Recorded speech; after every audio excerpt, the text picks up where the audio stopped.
ഈശോയിലോട്ട് നമ്മൾ കംപ്ലീറ്റ്ലി അങ്ങ് ട്രസ്റ്റ് ചെയ്ത് കണ്ണും പൂട്ടി കർത്താവിനെ വിശ്വസിക്കുന്നുണ്ടോ എന്നൊക്കെ ചോദിച്ചാൽ ഡിപ്പെൻസ് അല്ലേ. നമുക്ക് ഓരോരുത്തർക്കും ഓരോ ലെവലിലായിരിക്കും. നമ്മൾ വിചാരിക്കുകയാണ് നമ്മൾ ഇത്രയും പ്രാർത്ഥിക്കുന്നുണ്ടല്ലോ, നമ്മൾ ഇത്രയും ദിവസം പള്ളിയിലൊക്കെ പോകുന്നുണ്ടല്ലോ, വചനം വായിക്കുന്നുണ്ടല്ലോ, വിശ്വാസം പ്രഖ്യാപിക്കുന്നുണ്ടല്ലോ. ഒരു കാലെടുത്ത് വെച്ചു, ശരിയാണ്. ഈ രണ്ടാമത്തെ കാലെടുത്ത് വെക്കണം. നിങ്ങൾ നിങ്ങളുടെ ജീവിതമായിട്ട് ഓരോ പേഴ്സണലി അതൊക്കെ ചിന്തിച്ചാൽ മതി.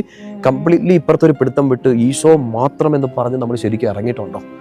ഒരു കാലെടുത്ത് വെക്കാൻ പറ്റും. നമുക്ക് വേദപാഠ ക്ലാസ്, ധ്യാനങ്ങളൊക്കെ കൂടി മാതാപിതാക്കൾ പറഞ്ഞു തന്നു. നമുക്ക് കിട്ടിയ ബേസിക് ഫെയ്ത്ത് ഫോർമേഷനിൽ ആദ്യത്തെ കാലെടുത്ത് വെക്കാനുള്ള വിശ്വാസം നമുക്ക് എല്ലാവർക്കും ഉണ്ട്. പക്ഷെ അതല്ല വിശ്വാസം. യഥാർത്ഥ വിശ്വാസം എവിടെയാണ് തെളിഞ്ഞു കിട്ടുന്നത്? Faith happens in the second step.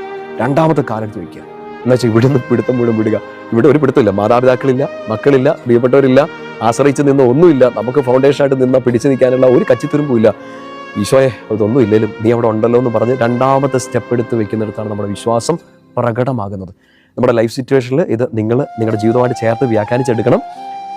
ഈശോയെ വിശ്വസിക്കുന്നു എന്ന് പറയുമ്പോഴും ഇപ്പുറത്തൊരു പിടുത്തം പിടിച്ചോണ്ടാണോ?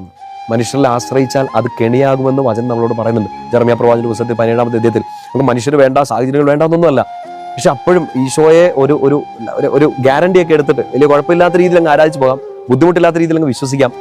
ഇവർക്കൊന്നും കുഴപ്പമില്ലാത്ത രീതിയിലെല്ലാം ഒന്ന് ടോളറേറ്റ് ചെയ്ത് ഒരു അഴകുഴഞ്ഞ വിശ്വാസമൊക്കെ ആണെങ്കിൽ നമ്മൾ ആദ്യത്തെ സ്റ്റെപ്പ് മാത്രമേ എടുത്തു വെച്ചിട്ടുള്ളൂ.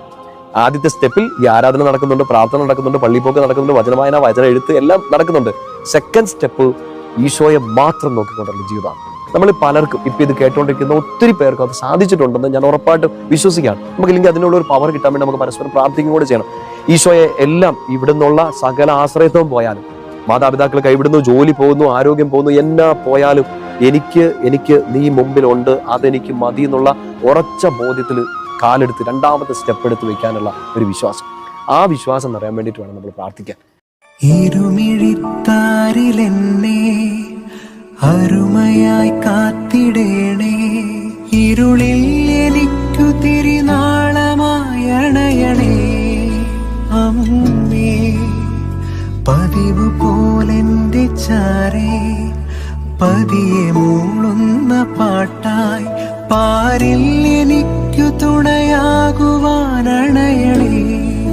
അമ്മേ. അകലെ